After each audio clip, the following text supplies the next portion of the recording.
খবর বড় খারাপ বন্ধু।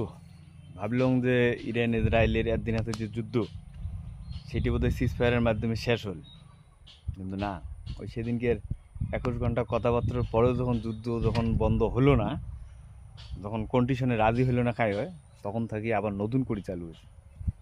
আমেরিকা বর্তমান ওই হরমুজ প্রণালীর মধ্যে যুদ্ধের সময় ইরান যে ওই বম টমগুলো পানির নিচে লাগাইছে না, যে এদিকে যদি কোনো জাহাজ যায় তো মার্কে গিরে না, এলাম আমরা পানিগুলো ড্রোন দিয়ে হলে খুঁজবি লিখছে, একটু ক্লিন করা হয় রাস্তাটা, যাতে দুর্ঘটনা না ঘটে।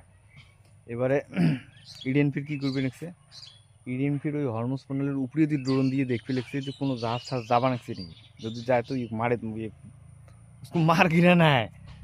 मतलब बहुत टेंशन है। मोदी तो और एमने कह ना যে কোভিড जैसे सिचुएशन आ सकता है, তো এই সিচুয়েশনে বাজার কীভাবে আগাইবে কোন? তো বাজার বর্তমানে আগাইবে না, বাজারের অবস্থা খারাপ। আজকে যদিও বন্ধ, আজকে টের পাওয়া যায় না, কালকে টের পাওয়া যাবে। তো আমরা তো লং টাইম ইনভেস্টার না, 10 বছর থেকে 15 বছরের জন্য আসছি বাজারে। তো এই ছোটো মোটো এলে দেখি ভয় পাওয়ার কোনো কারণ নাই। আর যুদ্ধ আজকে না কালকে তো শেষ হবেই, হওয়াই লিখবি না। হ্যাঁ, তো কী হবে, তা দুনিয়া ধ্বংস হবে। দুনিয়া ধ্বংস হয়ে তুমি পয়সা কী করবে? তত চিন্তা করার কিছু নাই। এইটাই সময়, এই সময় কম কম করে মাল তুলি থাকো। मतलब बाइंग करते रहो, नो सेलिंग। डरो मत, आज न काल तो ठीक हो ही जाएगा।